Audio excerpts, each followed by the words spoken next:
Page. I'm the president of the Cambridge Historical Society, and I'm pleased to welcome you to this program.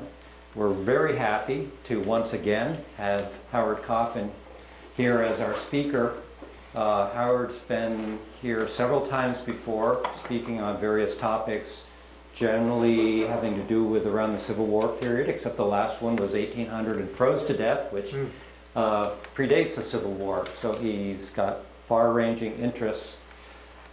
This program is made possible in part by the Vermont Humanities, formerly Vermont Humanities Council. They have a speakers bureau that we rely upon greatly in terms of putting together our programs, and without them, we and many other historical societies and organizations would be coming up short in terms of having programs. So we really appreciate their support. Many of you have heard Howard speak before. You probably are aware that he's, I believe, a 7th generation Vermonter. He has great-grandfathers on both sides of his family who fought in the Civil War. He was a soldier in Vietnam. He survived that. He survived working as the head of the, what was it, not the press corps, but James Jeffords' press secretary. So he was James Jeffords' press secretaries and got out of that, I guess, pretty unscathed. Jeffords was probably a good guy to work for. He's been a press reporter. He's been very involved in battlefield preservation around the country, and to us, perhaps most notably, he's been the author of at least 4 volumes on the history of Vermont and Vermonters in the Civil War. In fact, I noticed he's got some books over here, so if you don't have his books and you would like to purchase some, I'm sure he'd be glad to take your money and to put an appropriate autograph in the beginning, as he has done in a number of my books. So with that, we're very pleased to have you here, Howard, and I hope you give a warm welcome to Howard Coffin. Thank you.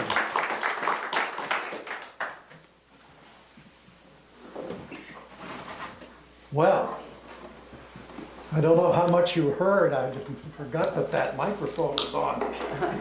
That can be a problem, but not tonight. I'm now over 900 speeches that I've given in Vermont, plus an awful lot outside the state, but a story came to mind as we were determining when we should start the program. I gave a talk, 15 years ago at Leicester Junction, which is over south of Middlebury, and I went over Middlebury Gap. And it was that time of the year when it was getting dark. It was probably 6:30 and it was getting dark.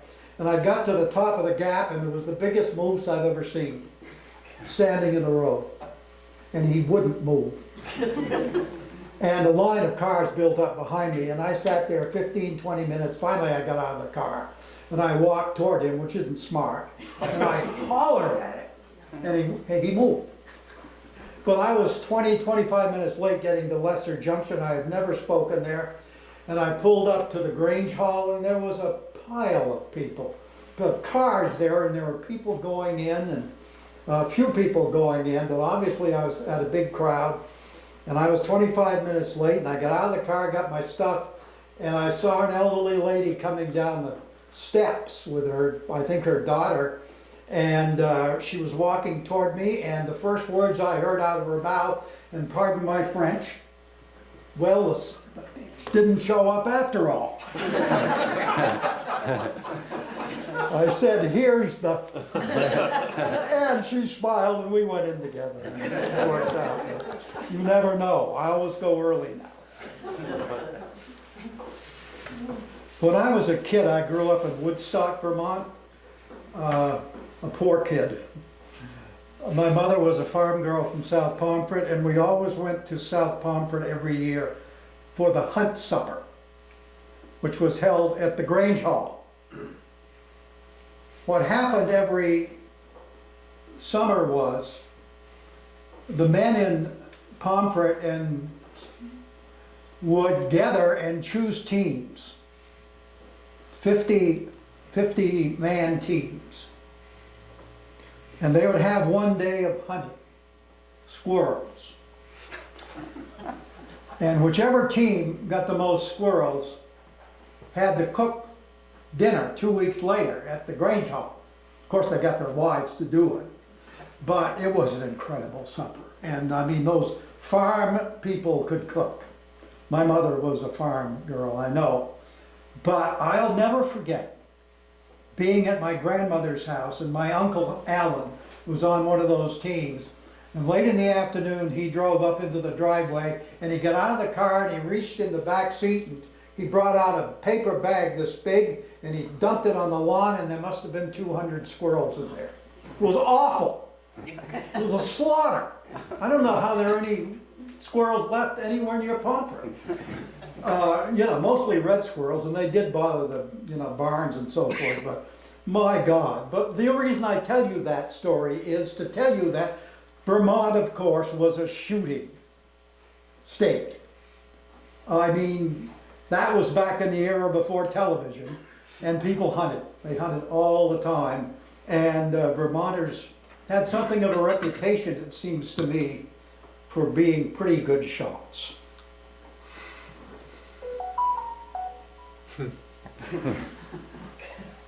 Hiram Berdan was well familiar with Vermont in the years before the Civil War.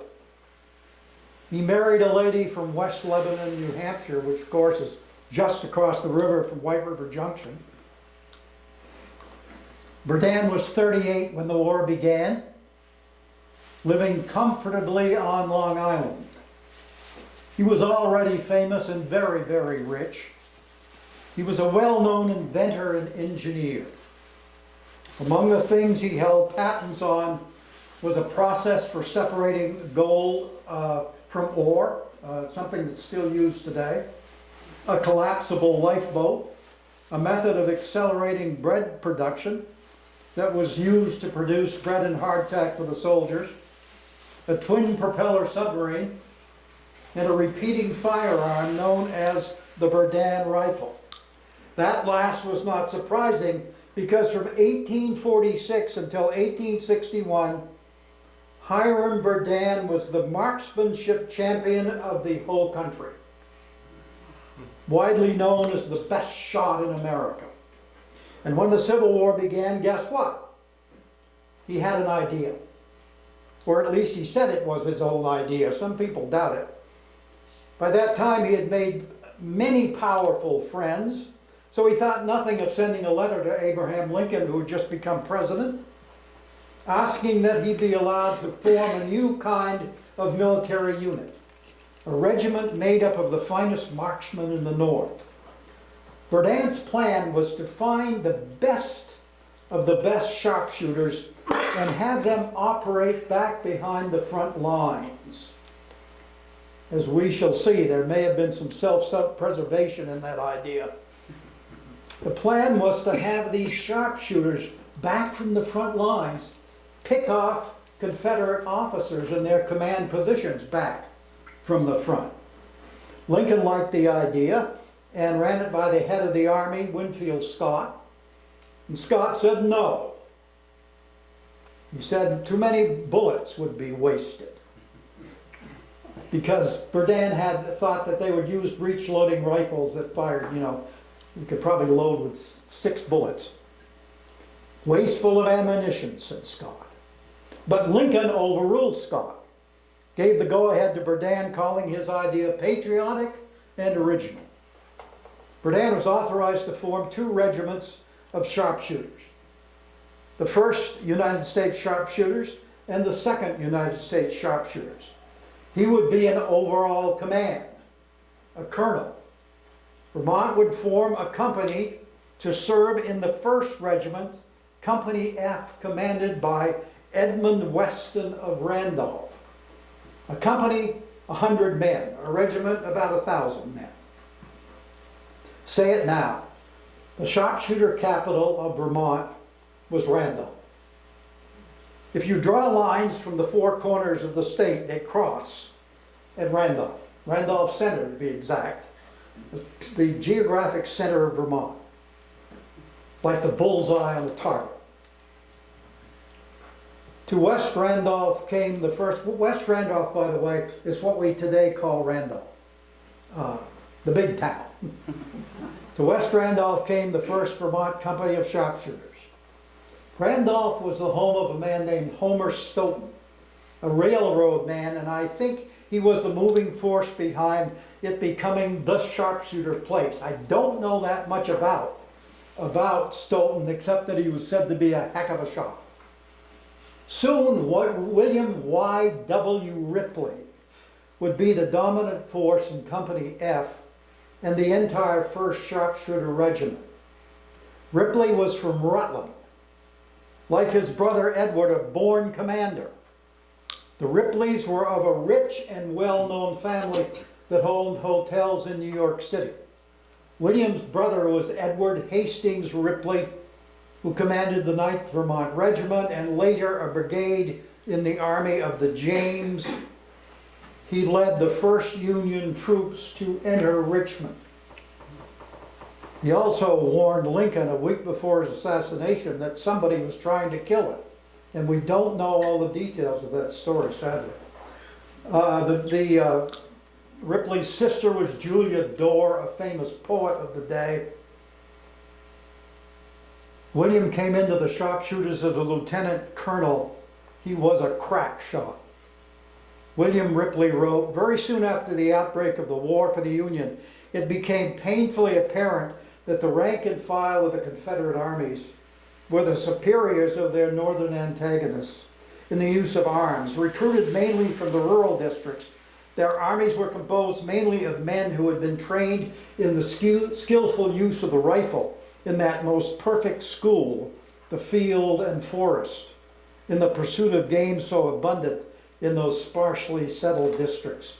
On the other hand, they were known to be scattered throughout the loyal states, a great number of men who had made rifle shooting a study and who by practice on the target ground and at the country shooting matches had gained a skill equal to that of the men of the South in any kind of shooting. Berdan promised a new kind of repeating rifle for his men, Sharp's repeating rifles, not named for sharpshooters, but for the inventor. And his men would have a special uniform, not Union blue, but green for camouflage, with a fringe. No brass buttons, black buttons, nobody could see them. And a special backpack manufactured by Tiffany and Company of New York City. I have tried for 40 years to find one of those. No luck.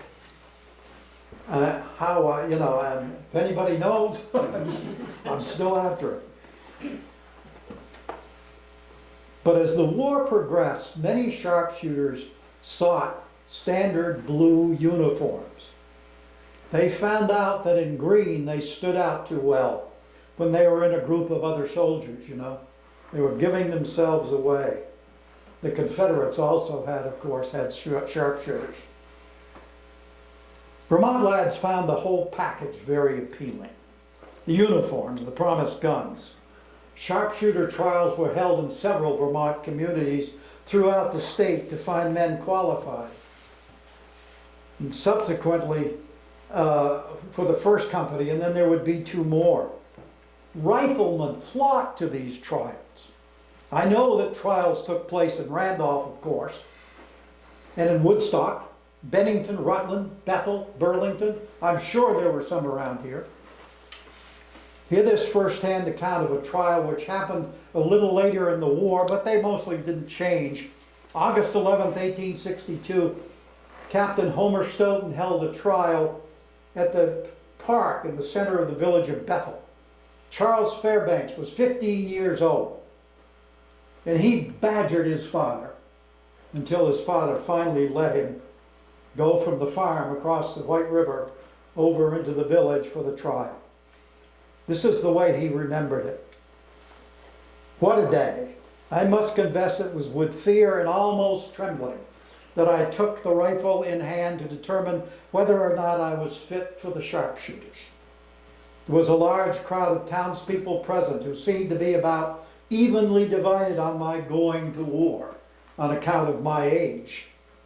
But after making the first shot at the 10-inch ring target, there was a cheer from the spectators, for I had put a bullet nearly in the center of the bullseye, which was about 2 inches in diameter.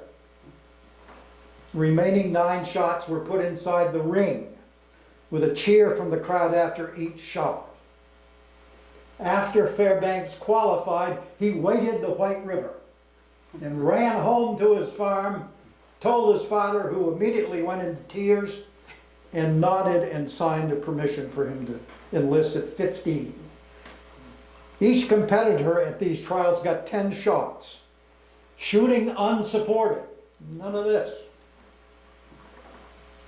10 shots from 200 yards. Every shot had to be within a 10-inch ring. Not one miss was allowed. No exceptions. Vermont's 1st Sharpshooter Company was quickly filled. Company F, 1st U.S. Sharpshooter Regiment, gathered at Randolph in early September '61 on the fairgrounds. That's where the Randolph Hospital is today. It was mustered into service on September 12, '61 with a full complement of 100 men. Next day it took a train to New York City and set up camp at Weehawken, New Jersey. You know where that is, right? Across the Hudson with the rest of the regiment, a total of 800 men in this regiment. Most had their own rifles, though promised new ones in the near future. While at Weehawken, the sharpshooter camp became a popular attraction, and the men daily put on a shooting exhibition before large crowds. On September 24th, the whole regiment left by train for Washington. A new encampment called Camp of Instruction was set up on the north side of the capital city. Colonel Ripley said many of the men had brought with them their own rifles, and target practice became a pastime, and many matches between individuals and companies were made. Great improvement was noted in marksmanship, even among those who had been considered almost perfect marksmen before. On one occasion, President Lincoln, accompanied by General McClellan, excuse me, I'm fighting smoke and allergies, but I think we'll be okay here. Accompanied by General McClellan, paid a visit to the camp and asked to be allowed to witness some of the sharpshooting of which he had heard so much. A detail of the best men was made, and the display of skill took place, which perhaps was never before equaled. President Lincoln himself, as did McClellan, took part in the firing. The president using a rifle belonging to Corporal Harrison Peck of the Vermont Company. It was from Ira, Vermont, near Rutland. I can't find anywhere any account of how well Lincoln did. I don't know. But he was a frontier kid. He probably could shoot. At the close of the exhibition, Colonel Berdan, being asked to illustrate the accuracy of his favorite rifle, fired 3 shots at different positions of the 600-yard target. Having satisfied himself that he had the proper range, he announced that the next shot would strike the right eye of the gaily colored Zouave. A Zouave was a kind of soldier with a very bright uniform, which, painted on the half of a tent, did duty for a target at that range. So Berdan is shooting 1,800 feet at a life-size target, and he says he's going to hit it in the right eye. Wow. So he takes a long and careful aim, adjusts himself, aims again, and fired, and hit the exact spot. Wow. If that wowed the crowd, During the encampment at Washington, some of Berdan's defects became obvious. Instead of camping with his men, for instance, he moved his wife into a comfortable mansion next to the campground. Robert E. Lee and Ulysses Grant both slept in tents. And he had his men pitch their tents on a hillside with the latrines placed above the tents. Men got sick very quickly. The men of the regiment were disappointed when their weapons arrived, not Sharps repeaters, but breech-loading Colts. The men had no faith in the weapons, but were assured that the Sharps were being manufactured. On Thanksgiving Day, a regiment-wide marksmanship competition was held, each man getting 2 shots from 200 yards at a small bullseye. A Vermonter, a Private Brown, won with his 2 shots a total of 4 inches from the center of the bullseye. I can't figure out, there were 5 Browns in that regiment. I can't figure out which one it was. At the camp of instruction, as the camp of instruction progressed, it became obvious that Berdan's plan for his men to operate from behind the front lines and pick off rebel officers at long distance would not work. Civil War weapons produced too much smoke. The long-distance targets couldn't be seen in the clouds of battle. So the sharpshooters' primary role was switched to that of pickets. They would operate in front of the front line, in a thin line, sort of scouts looking for the enemy, and out there they could begin to kill Confederates before any of their comrades could. They would form thin lines and move cautiously. Of course, the main lines would be 150 to 200 yards behind them. Now, the picket lines for these men, the men were so widely spaced that they couldn't hear commands. So they were taught to obey bugle calls: withdraw, advance, crawl, rise up. All of these things were translated into bugle calls. The sharpshooters spent a rather sickly winter in camp at Washington. Come spring, the 1st Regiment was attached to the division of Fitzjohn Porter in McClellan's Army of the Potomac. It went south with its 1 Vermont company in late March, landing at Fort Monroe at the tip of the Virginia Peninsula. Thus began the famous overland campaign, the Peninsula Campaign, which the Confederates called overland, at 100,000 Union Army under McClellan. They would move within 6 miles of the capital of Richmond.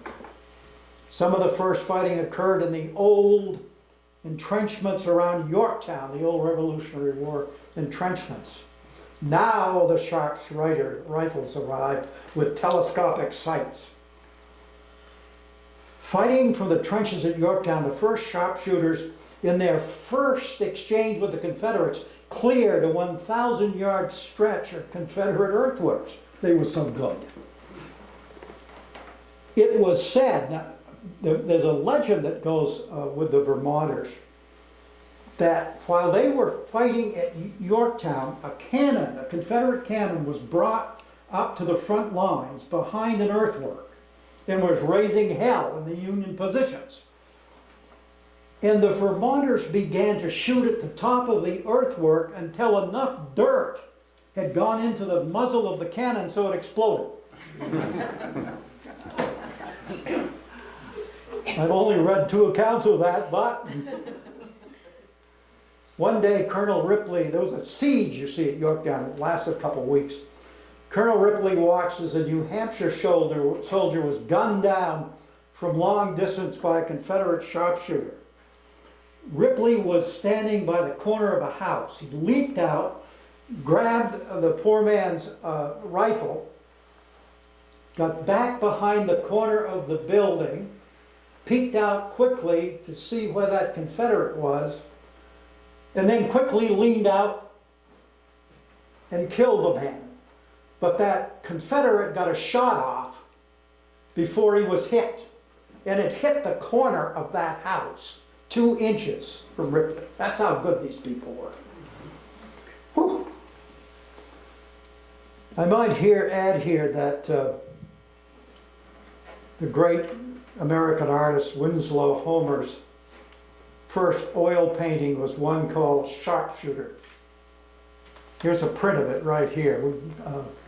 Come on up afterwards and get a good close look at it. That's a print that ran in one of the New York papers. That's an 1861 print. He had been hired as an artist at the front by Harper's Weekly, and he sent a sketch to a weekly that was turned into that.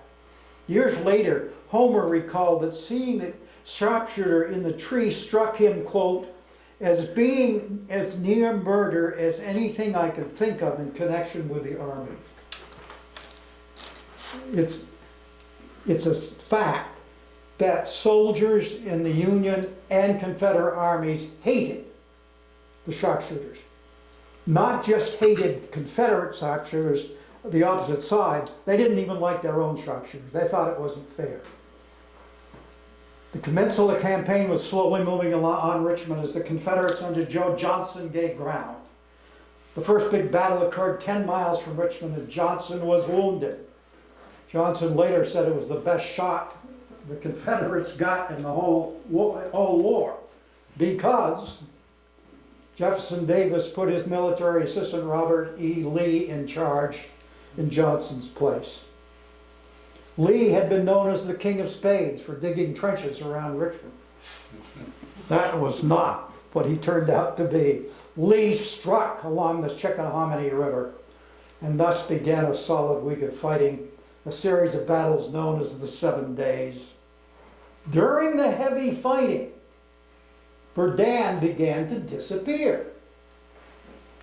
He would be briefly at the front and then he would say to one of his assistants, I better make sure that ammo's coming up. Or he would say, I better check on the reinforcements. Things like that, and he'd disappear until the battle was over. At the last battle, Malvern Hill, the Confederates attacked across a wide field and up a hill. It was an absolute preview of what would happen a year later at Gettysburg. It was Pickett's charge. It was a terrible mistake by Lee, and the Union Army just slaughtered those Confederates. The Vermont sharpshooters were positioned on the right end of the Union line up on the hill, and they saw a Confederate battery come into range somewhere around 400 yards distance. Ripley took his men to the far end of the line, directed them to open on the battery. A member of the Confederate artillery group said, we went in a battery and came out a wreck. We stayed 10 minutes by the watch and came out with 1 gun, 10 men and 2 horses without firing a shot. Ripley was badly wounded, his leg shattered. He barely survives, he was out of the war for good. That's a tragedy. He would have certainly have ended up in charge of the sharpshooters. Despite this Union victory in the final battle of the 7 Days, the campaign was a major, of course, Union defeat. The whole campaign was a terrible defeat. And it was a bad time for Berdan because he was put in front of a courts-martial, twice accused of cowardice and twice acquitted. At the end of the Peninsula Campaign in the early summer of '61, the 100-man Vermont Company F was down to 40 men, lost 60 men. Casualties throughout the war were far higher among the sharpshooter units than the rest of the army. But more sharpshooter trials were being held in Vermont, and soon 60 new men were with Company F, just in time for the Antietam campaign. But go back in time a bit here to meet Vermont's other 2 sharpshooter companies. Berdan also convinced Lincoln to form another sharpshooter regiment, the 2nd U.S. Sharpshooters. He wanted to be a general. That was his big goal. Verdun saw to it that this regiment had 2 companies of Vermonters. He could see how good they were. Companies E and H, 2nd U.S. Sharpshooters. The 10 company 1,000 man regiment had also 2 companies from New Hampshire and 2 from Pennsylvania. Company E, 100 Vermonters gathered at Randolph on the fairgrounds, commanded by Homer Stoughton. After 3 weeks of drill, E headed for Washington's camp of instruction on November 23rd. Company H gathered at Brattleboro, and a day later, on Christmas Day 61, left for Washington. Its drilling would come at camp of instruction also. It would be Company E, so Company E and H in the 2nd Regiment, Vermont. All 3 Vermont sharpshooter companies were at that camp during the winter months of early 1862. Company F of the 1st Sharpshooters was the first to go, F of the 1st Sharpshooters was the first to go to war, of course, in the Overland campaign, in the Peninsula campaign. As we have seen, companies E and H went later to the front and were made part of the Federal Army of Virginia under General John Pope. Another disappointment. The 3 Vermont companies would be together again in time for the war's biggest battle. Vermont companies E and H fought well at 2nd Bull Run in August, facing Confederates under Stonewall Jackson. When the battle ended, the companies of totaling 200 men when it began were down to 20 men each. But they quickly got replacements, you see. Based on his big victory at Bull Run, Lee invaded the North in a campaign that would end in the war's bloodiest day of fighting at Antietam. All 3 Vermont companies were at Antietam, and they all fought well. Their big moment came in the famous Wheatfield. Company F helping to hold off Stonewall Jackson's vicious attack. So now all 3 sharpshooter companies are together in the Army of the Potomac. In the spring of 1863, all 3 of them fought at Chancellorsville, capturing an entire Georgia regiment. But Chancellorsville was a rebel victory, and a big one. And because of it, Lee decided to invade the North again. So, 1863.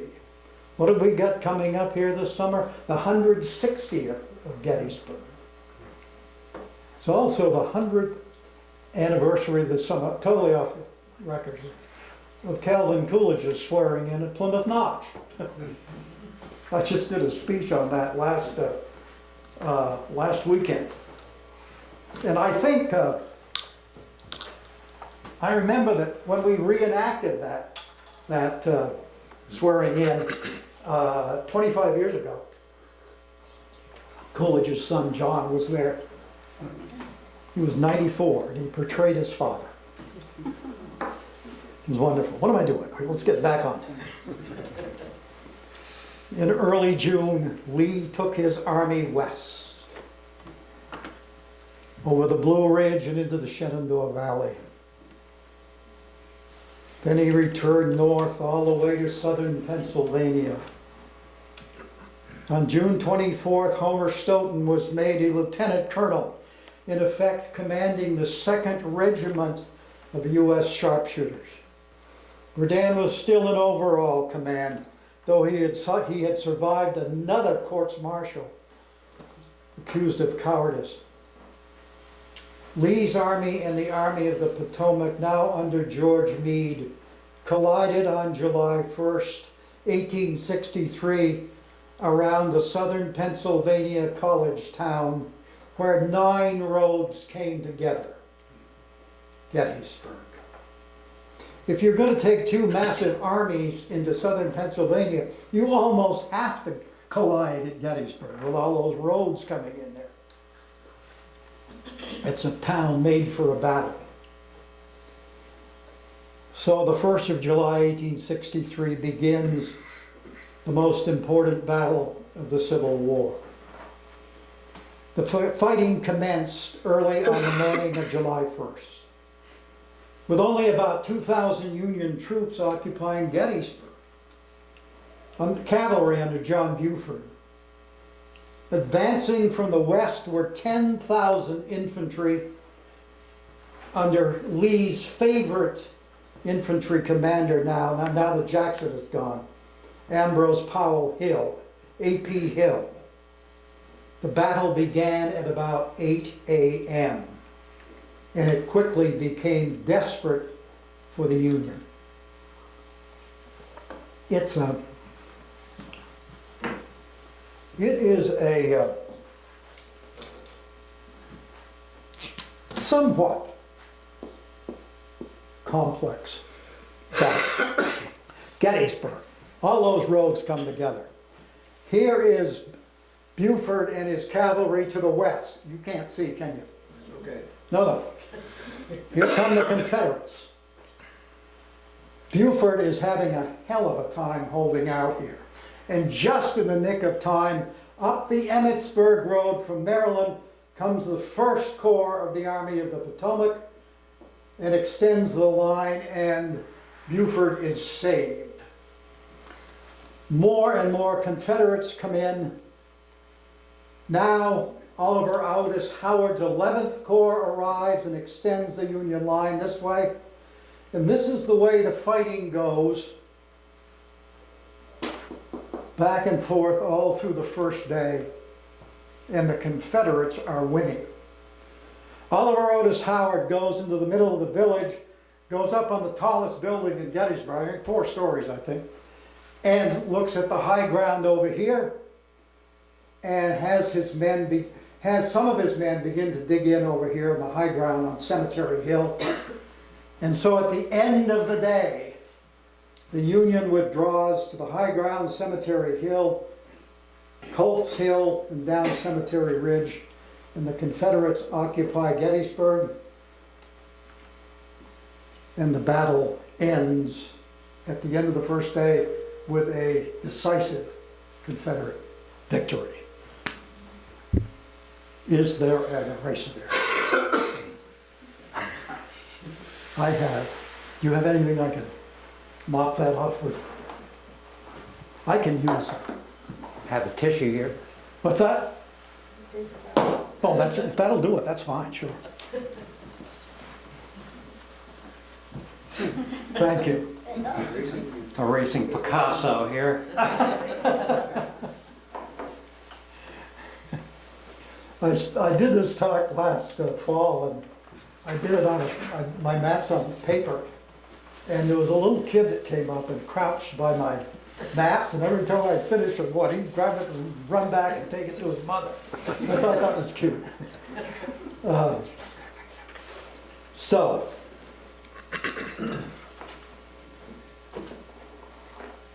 at the end of the first day, we had 2 fishhook-shaped lines, the Union line and then the Confederate line across the valley. 90,000 Union troops would fight at Gettysburg. At least 73,000 Confederates. Both Union sharpshooter regiments missed the first day's fighting, but they arrived late on the 1st of July, attached to the Army of the Potomac's 3rd Corps under Union Major General Daniel Sickles. The 3rd Corps under Sickles. Sickles was not much of a general. Sickles was a politician. He was a lawyer, but he had so much clout that he got a generalship from Lincoln. He was famous throughout the nation for having murdered his wife's lover on a sidewalk in Washington near the White House. And the lover's name was Francis Scott Key Jr. Father wrote national anthem. It was quite a story, but Sickles had a lot of clout and brains, and he escaped all that to become a major general. So, the Union, here's Cemetery Hill. Culp's Hill is over here. Union line. Confederate, here's Gettysburg. Confederates on Seminary Ridge. This is Cemetery Ridge. The second day of the battle,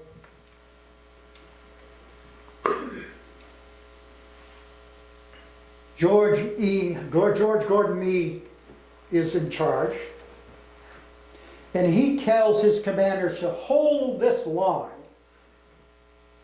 Don't budge. Running down the middle of the valley, between the mile-wide valley between the two armies, is the Emmitsburg Road. Sickles' Third Corps of 10,000 men is in this area of the line, right in here. The Emmitsburg Road, it happens, is higher up than the part of Cemetery Ridge that Sickles was holding. Up here, it's a real ridge. Down here, it's a real ridge. But where Sickles is, it's lower than the road. And Sickles keeps sending messages to Meade saying, I've got to take that road, or they'll bring in artillery and they'll destroy me. Meade says, don't move. This exchange goes on, back and forth.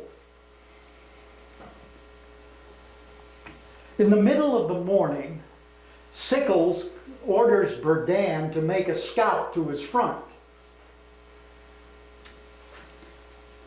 Berdan takes about 200 sharpshooters, and he actually goes into action.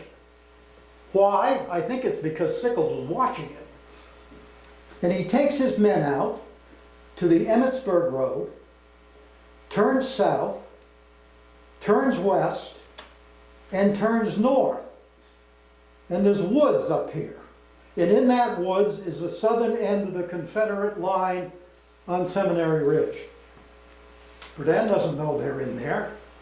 They go into the woods and they're met by 1,000 riflemen against 200. But Berdan puts up a good fight, and his men get out of there with only 30 casualties, make it back to Sickles, and tell Sickles that the woods up there is full of Confederates. So what does Sickles do? He takes his 10,000 men and moves them out to the Emmitsburg Road.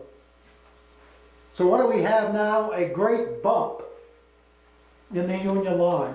Winfield Scott Hancock, commanding the 2nd Corps up here, sees this happen and says, watch out, boys, we'll see them come tumbling back. Well, this is a real problem. You're not supposed to have a savior, a bump in a line. Now you've got to defend this flank, you've got to defend this corner where you can't concentrate fire, you've got to defend the flank down here. It's a tough situation. But there is the army. Well, Robert E. Lee orders General Longstreet to take 18,000 men and march all the way down to the southern end of the battlefield and attack the southern end of the Union line. He's supposed to be down there mid-morning.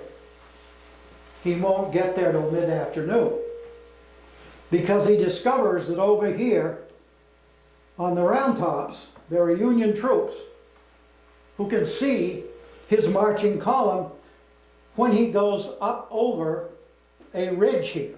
So he has to go all the way south down the ridge. But he already started some of his troops up over this ridge, and he gets to them just before they show their heads, and they have to turn around. You know, turning 5,000 men around takes hours. So it's middle of the afternoon when he gets down here to the southern end of the battlefield. Well, now I gotta have another map. You've got an eraser one? Right there on the stage. Oh, Hugging it. yeah. Thank you. Whole thing? Whole damn Make thing. it disappear. Whole damn thing.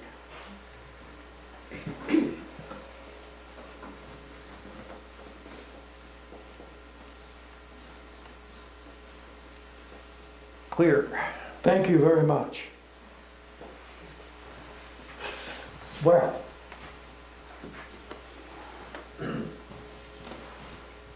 there's two famous hills at the southern end of the Union position.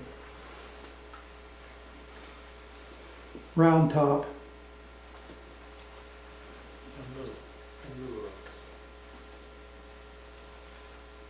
and Little Round Top. About 200 feet above the valley floor, about 350. Gettysburg Road.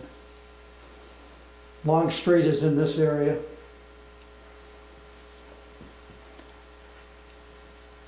Sickles orders Stoughton to defend the left side of his bulge. The casualties have been such that Stoughton in his 2nd regiment has only about 200 men. Now here is the Union line, and it bulges out here for Sickles and then goes on up this way. Here's the bulge right here. Here down along the Emmitsburg Road is a low ridge called Warfield Ridge. It rises 75 feet above the valley. Over in this area is a farm owned by a family named Slider. Little farm. Still there. Buildings are all there. So what Stoughton does is he takes his 200 men, which includes 49 Vermonters, more Vermonters than any other states in this command. He moves down from this area to the Slider farm. No Confederates around yet. He gets here and he has his men, let's see, here's his line right here, when he gets to the Slider farm. He has them sweep out through this area like a great fan, moving very slowly. Takes an hour and a half for him to complete this maneuver and come back here to the farm. As he's coming back to the farm, one of his men sees a lady sitting in a rocker on the porch. This Mrs. Slider. Out of the woods comes her little son, screaming, "Rebels, rebels, Mommy, rebels." Mrs. Slider says, "Oh, nonsense. The Confederates aren't anywhere near here. Remember that the Union boys passed right by here yesterday. Boys, right. 18,000 over here." Well, Stoughton expects he's going to be attacked. The road that goes in to the Slider farm goes through a stone wall which is shaped like this. And Stoughton puts his 200 men along this wall. It's a perfectly made position for sharpshooters. Not only are you facing where the Confederates are going to be coming from probably, but you've got crossfires. There's a little wall here, you've got crossfires that are just built into the wall. And there's a fence line back here with more stone wall, and he puts his reserves back there. So reserves back there. He's ready for it. Well, the day comes noon, early afternoon, nothing happening. Stoughton's beginning to wonder what's going on. Well,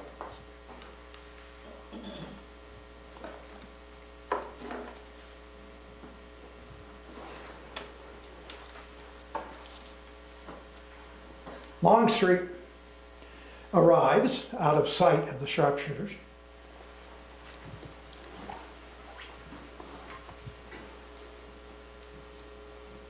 back behind the lower end of Cemetery Ridge. And he orders the Texan, John Bell Hood, to take 7,000 men and move forward to Warfield Ridge and then attack for the high ground, for the hills. Hood, one of the best fighting Confederate generals, so good he ruined the whole Western Army late in the war. His aggressiveness. Gets his 6,000 men out here behind Warfield Ridge, which is forested. This is all open in here. Well, Stoughton's getting nervous. And what he does is he tells 15 men from one of his Vermont companies to go ahead and go up Warfield Ridge and see if there's any Confederates around.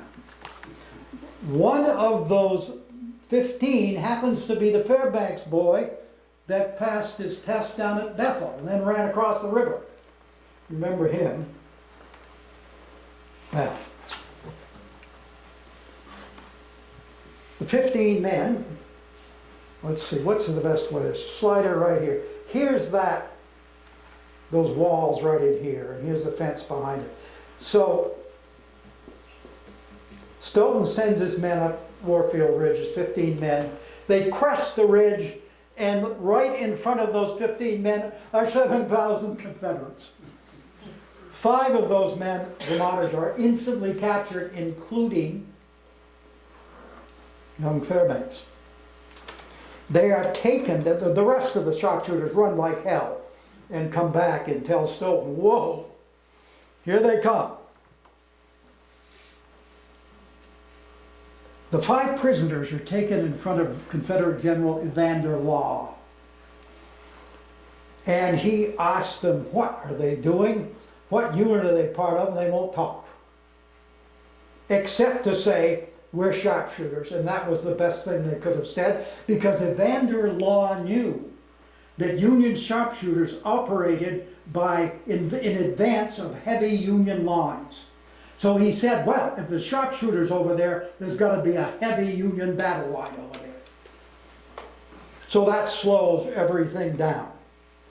And he has a scout go forward, and he can't see anything.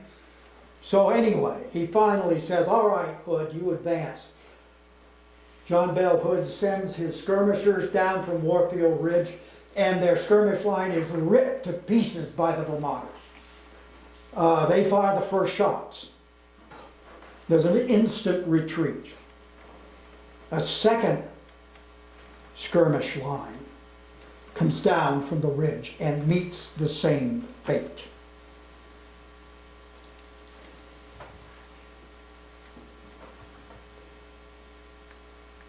Hood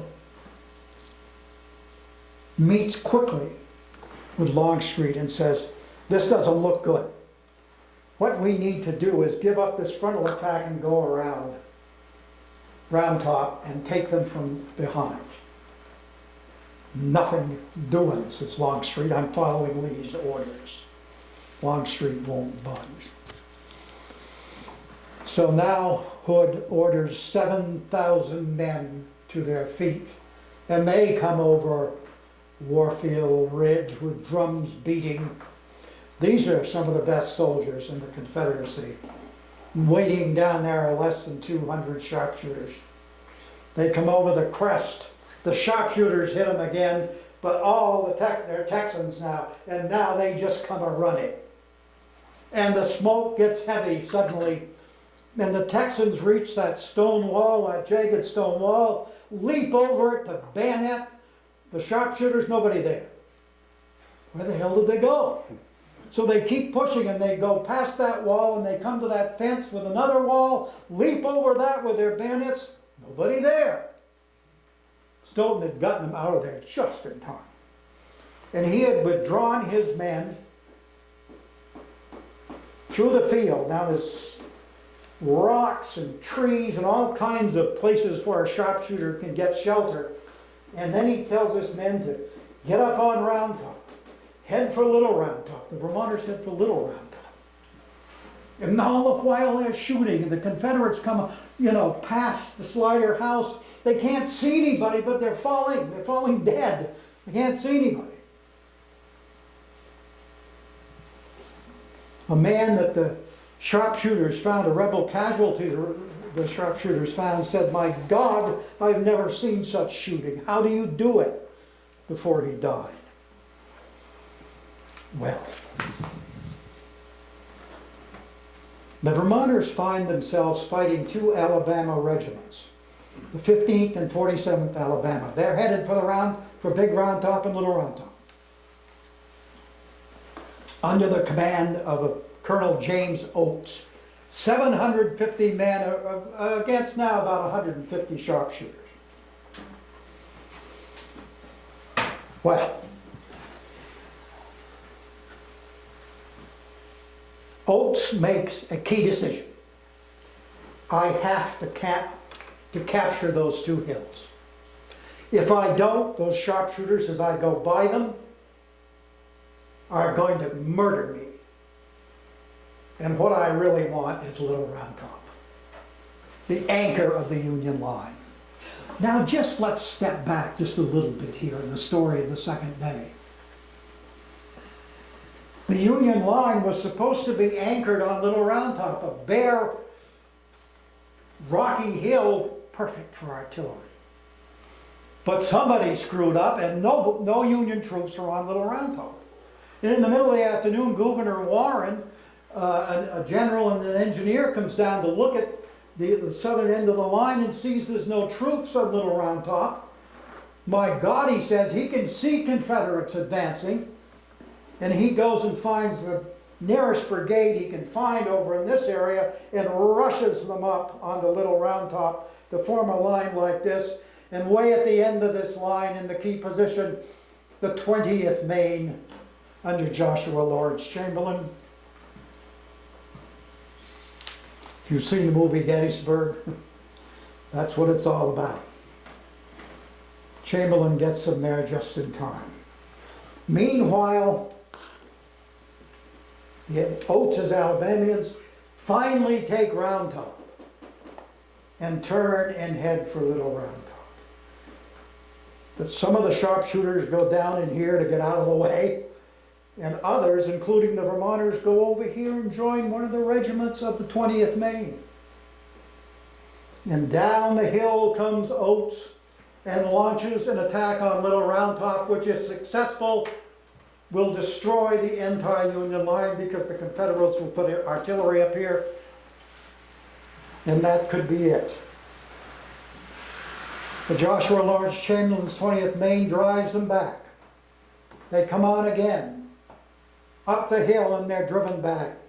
Now they form an even heavier attack. And just as the Confederates are ready to come up that hill, Chamberlain's officers begin yelling, "We're out of ammunition, we're out of ammunition." Chamberlain gives the order, "Fix bayonets." And as the Confederates begin to move for the third time, the 20th Maine comes down the hill with bayonets fixed, and the final attack on Little Round Top is stopped. The Union line is saved, and the Union will be in very good position for the third great day at Gettysburg. Well, that's the end of the second day. Of course, on the third day, the Vermonters, 2nd Vermont Brigade, destroys Pickett's charge. Some people think that's a better story. Might be. Sharpshooters have very little action on the third day. And the sharpshooters stay in the Union Army until almost the end of the war. They fight magnificently in the Overland Campaign at Spotsylvania. One sharpshooter killed a Confederate sharpshooter in a tree at 1,700 yards. You can believe that? I've seen 3 accounts of it. He put a stick on his sights so he could elevate properly. And they fought right through almost until Appomattox, but their ranks had thinned and they were broken up and made part of the 4th Vermont Regiment, and they were infuriated, just infuriated. They didn't want to be part of an infantry regiment, they were sharpshooters. Good job, Vermonters. But listen to this.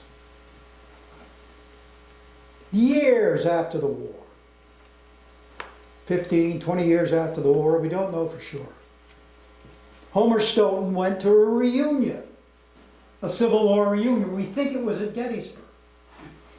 And who does he meet there but William Oates, who led those 2 Alabama regiments.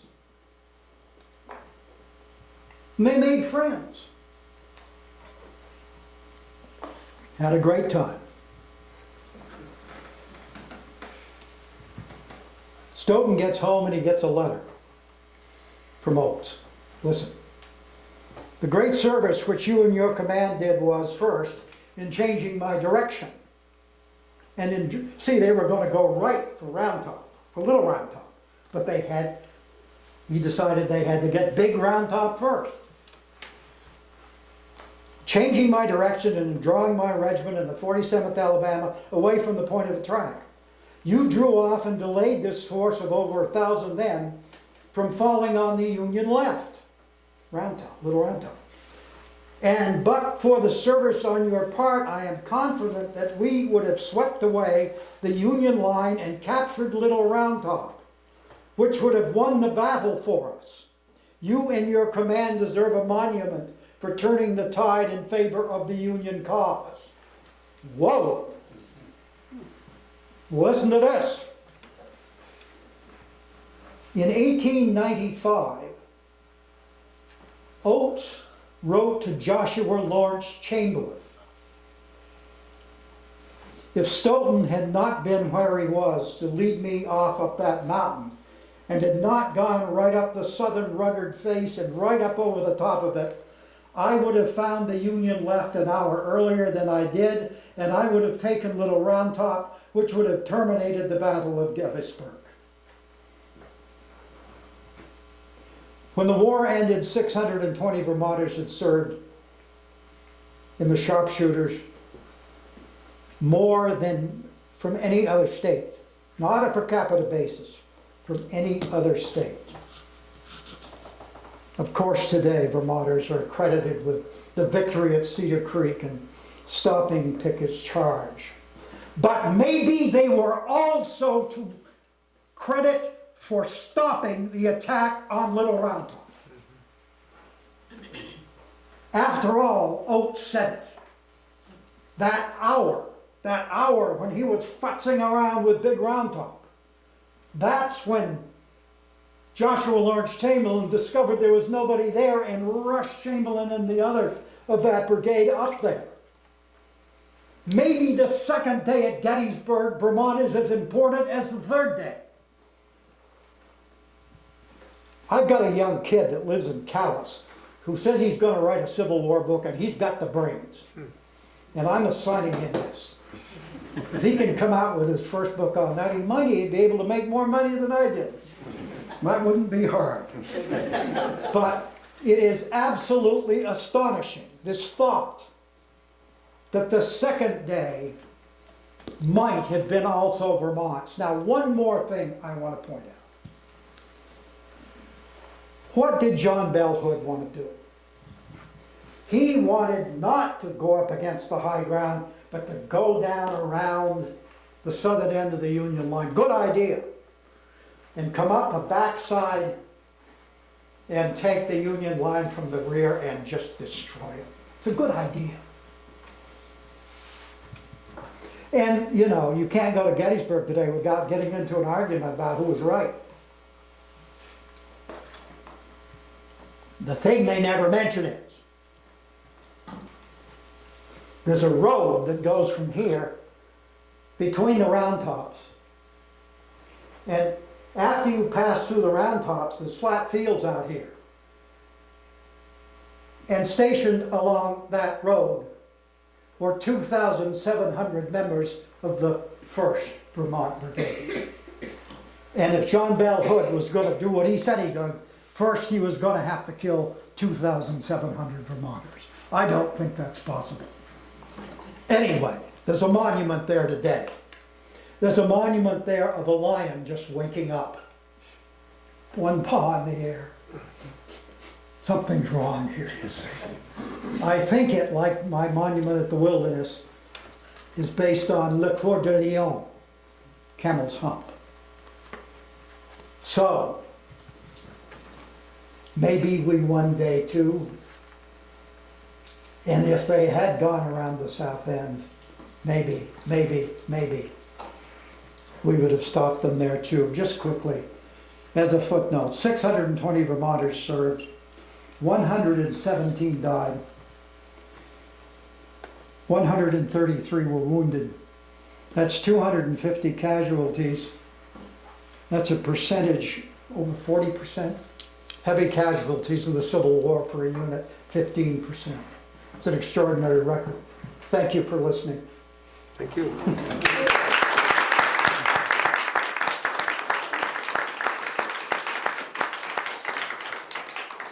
Howard, if anyone has questions, are you prepared? If anybody has questions, that's fine, sure. Yeah, I'm still learning this myself. And when I met someone actually at Gettysburg who showed me a copy of that letter, I was astonished. And as I say, I'm not doing any writing, but I've got this 14-year-old kid, Kobe Tuller, who is just into it, and he's a wonderful kid, and he can write. And so we need a book on this one. Yeah. Yes, sir. Ken Hoffner from Jeffersonville. Yes. I don't have a question, but my wife works up at Smugs, and she received a drawing to basically go anywhere in the world. And we ended up going down Front Royal, Virginia, but on the way down, we stopped at Gettysburg. Oh, yeah. And we like horseback riding, and we brought 3 horses down, and we stayed at Artillery Ridge, which is right across from the War Memorial. We were able to tour the little round top, the field that Pickett came out of, and I got to tell you, you have just articulated what we saw, what we actually experienced on horseback. It's one thing to take the tour by car. Yes. It's another thing to take your horses and actually just ride the whole thing. And what was it, 3 days? It was like almost 50,000 people that were killed in that thing. And to go through that, you look at it and you say, wow. You have the Union Army up behind the stone walls, and you have Pickett coming out of the woods, and they have this Napoleonic kind of a format, and they just got shot, another arm got shot, another line got shot. And when you're there and you're walking through that field, it's like, I can't believe that people didn't hunker down, literally. So thank you for this, I appreciate it. Yeah, I've, I don't know, I suppose I've been at Gettysburg 100 times when I was researching my book there, and then I was on a commission down there, and I love it. Yeah, I do too. I'll go at any, but I don't know how many times I've had to stop my car where those horse trails cross. Particularly at the base of Little Round Top, you know, when it goes through there. But that looks like a good way to see a battlefield. My dear friend, James McPherson, who's the best living American historian, he's even older than I am now, he says the best way to see a battlefield is a bicycle. Bicycle too, sure. But I think, you know, but if you're doing it on the... It puts you on the ground. Yeah. The modern car doesn't lend itself to what they really saw. And you know, the slightest rise, maybe 4 or 5 feet, that you won't notice walking. Right. You will on a bicycle or on a horse, and it can be so important in a military situation. Well, that's a good idea, yeah. Good way to spend your money, I would say. Well, it was a good trip. It really was a good trip. Yes, it's a great place to be. Just don't go in the middle of the summer, and don't go when there's a big event going on. We must have hit it just right, because we had the whole place to ourselves. They have a diorama, as you know, Oh, I love it. and you go through the step-by-step sequence of the war. Really amazing. Yeah. You know, that you stand in the middle of a circular painting, which is three times higher than these walls, and it's totally circular. And there's an island in the middle of it. It's a huge, big as a basketball court, and it's a, you know, the whole battle is shown in this one painting. And they put you on this island in the middle where a couple hundred people can, and you can see all parts of it. And the artillery begins, and it just shakes the floor. It's just incredible, and the guns flash on the painting. Oh God, it's so much fun. It's just amazing. I share that because if anybody's never gone down there, I encourage you to go. Oh, it's just, yeah. Especially if you're a dad with kids, you're going to be able to experience that. You know? Yeah. Let me just tell you one more based on this.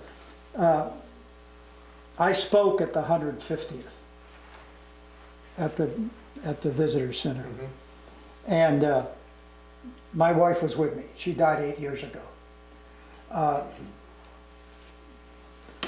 The night before, which was the night before the anniversary of Pickett's Charge, because I spoke on Pickett's Charge, we went out to Cemetery Ridge, up to the high water mark.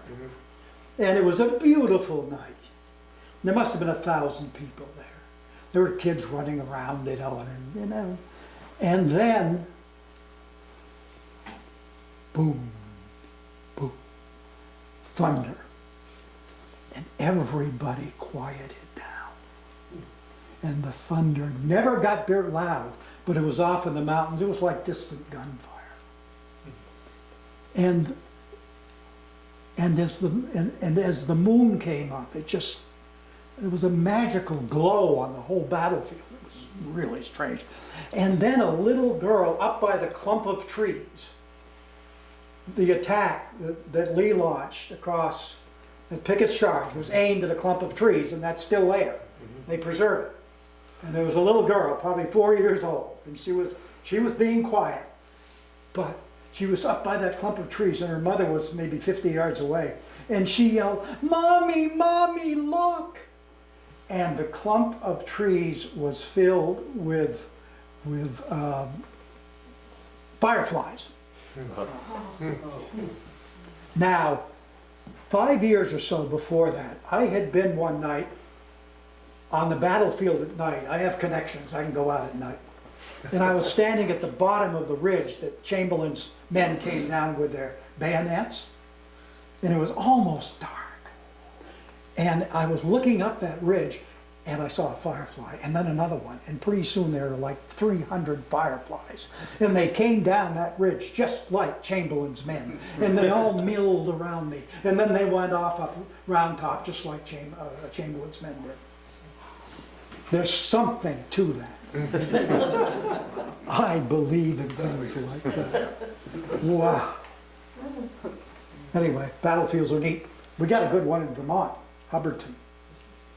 An old friend of mine who was a writer said that was the ghostliest place she ever went. Right. Any more questions? Thanks for coming out tonight. I hope you all get home. Thanks.